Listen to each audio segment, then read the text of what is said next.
याद किया, नमन किया। अमृत महोत्सव के दरमियान इन सभी महापुरुषों को नमन करने का अवसर रहा। कल 14 अगस्त को भारत ने विभाजन विभीषिका स्मृति दिवस भी बड़े भारी मन से हृदय के गहरे गांवों को याद करते हुए उन कोटि कोटि जनों ने बहुत कुछ सहन किया था, तिरंगे की शान के लिए सहन किया था, मातृभूमि की मिट्टी से मोहब्बत के कारण सहन किया था और धैर्य नहीं खोया था। भारत के प्रति प्रेम ने नई जिंदगी की शुरुआत करने का उनका संकल्प नमन करने योग्य है, प्रेरणा पाने योग्य है। आज जब हम आजादी का अमृत महोत्सव मना रहे हैं तो पिछले 75 साल में देश के लिए जीने मरने वाले, देश की सुरक्षा करने वाले, देश के संकल्पों को पूरा करने वाले, चाहे सेना के जवान हो, पुलिस के कर्मी हो, शासन में बैठे हुए ब्यूरोक्रेट्स हो, जनप्रतिनिधि हो, स्थानीय स्वराज की संस्थाओं के शासक प्रशासक रहे हो, राज्यों के शासक प्रशासक रहे हो, केंद्र के शासक प्रशासक रहे हो, 75 साल में इन सबके योगदान को भी आज स्मरण करने का अवसर है और देश के कोटि कोटि नागरिकों को भी जिन्होंने 75 साल अनेक प्रकार की कठिनाइयों के बीच भी देश को आगे बढ़ाने के लिए अपने से जो हो सका वो करने का प्रयास किया है। मेरे प्यारे देशवासियों, 75 साल की हमारी ये यात्रा अनेक उतार चढ़ाव से भरी हुई है।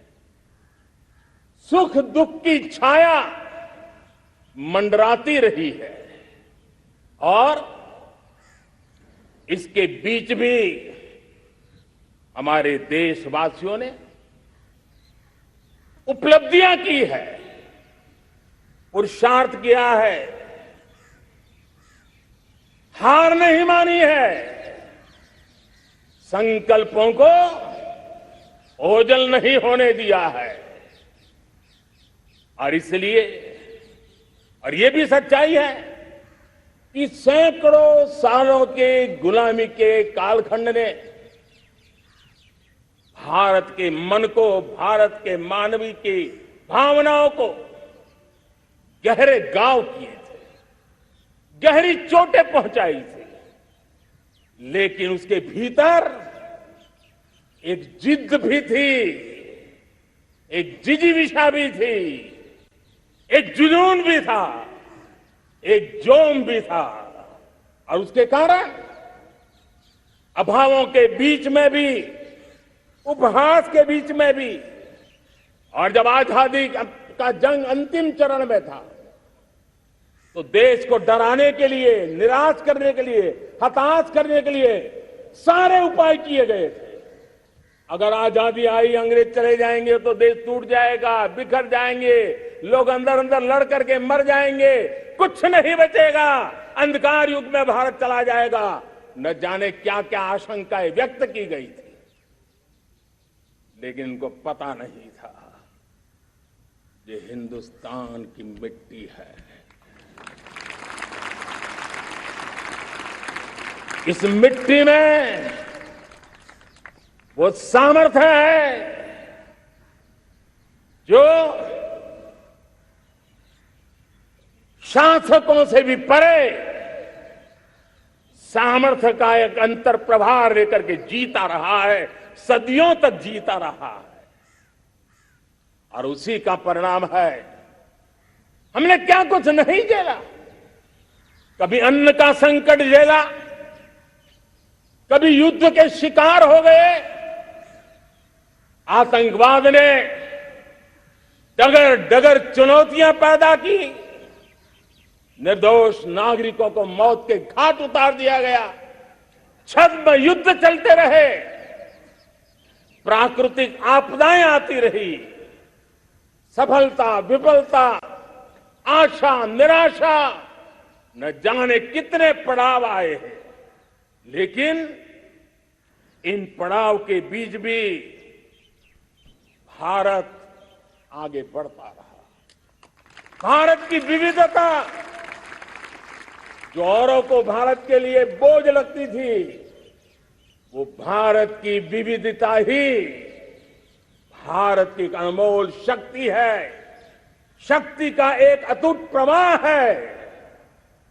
और दुनिया को पता नहीं था कि भारत के पास एक इनहेरेंट सामर्थ्य है, एक संस्कार सरिता है, एक मन मस्तिष्क का विचारों का बंधन है। और वो है भारत लोकतंत्र की जननी है, मदर ऑफ डेमोक्रेसी है। और जिनके जहन में लोकतंत्र होता है, वे जब संकल्प करके चल पड़ते हैं, वो सामर्थ्य दुनिया की बड़ी बड़ी सल्तनतों के लिए भी संकट का काल लेकर के आती है। ये मदर ऑफ डेमोक्रेसी, ये लोकतंत्र की जननी हमारे भारत ने सिद्ध कर दिया कि हमारे पास ये एक अनमोल सामर्थ्य है। मेरे प्यारे देशवासियों, 75 साल की यात्रा में आशाएं, अपेक्षाएं, उतार चढ़ाव सब कुछ के बीच में हर एक के प्रयास से हम जहां तक पहुंच पाए थे, पहुंचे थे। और 2014 में देशवासियों ने मुझे दायित्व दिया।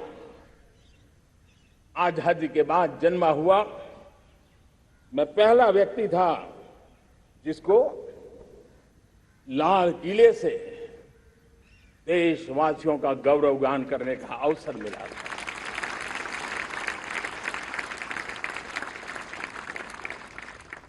लेकिन मेरे दिल में जो भी आप लोगों से सीखा हूं, जितना आप लोगों को जान पाया हूं मेरे देशवासियों, आपके सुख दुख को समझ पाया हूं, देश की आशा अपेक्षाओं के भीतर वो कौन सी आत्मा बसती है, उसको जितना मैं समझ पाया हूं, उसको लेकर के मैंने अपना पूरा कालखंड देश के उन लोगों को एम्पावर करने में खपाया। मेरे दलित हो, शोषित हो, पीड़ित हो, वंचित हो, आदिवासी हो, महिला हो, युवा हो, किसान हो, दिव्यांग हो, पूरब हो, पश्चिम हो, उत्तर हो, दक्षिण हो, समुद्र का तट हो, हिमालय की कंदराएं हो, हर कोने में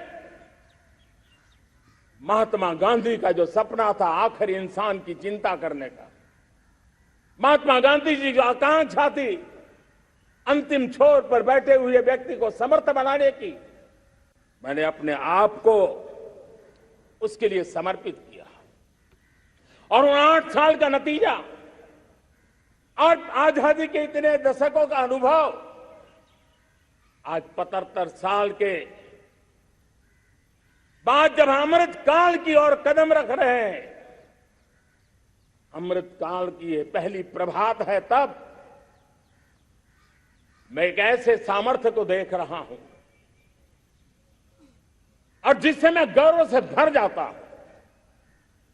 देशवासियों, मैं आज देश का सबसे बड़ा सौभाग्य ये देख रहा हूं कि भारत का जनमन आकांक्षी जनमन है, एस्पिरेशनल सोसाइटी, किसी भी देश की बहुत बड़ी अमानत होती है और हमें गर्व है कि आज हिंदुस्तान के हर कोने में, हर समाज के हर वर्ग में, हर तबके में आकांक्षाएं उफान पर है। देश का हर नागरिक चीजें बदलना चाहता है, बदलते देखना चाहता है, लेकिन इंतजार करने को तैयार नहीं है, अपनी आंखों के सामने देखना चाहता है, कर्तव्य से जुड़ करके करना चाहता है, वो गति चाहता है, वो प्रगति चाहता है। 75 साल में संजोए हुए सारे सपने अपने ही आंखों के सामने पूरा करने के लिए वो लालायित है, उत्साहित है, उतावला भी है। कुछ लोगों को इसके कारण संकट हो सकता है, क्योंकि जब एस्पिरेशनल सोसाइटी होती है तब सरकारों को भी तलवार की धार पे चलना पड़ता है, सरकारों को भी समय के साथ दौड़ना पड़ता है। और मुझे विश्वास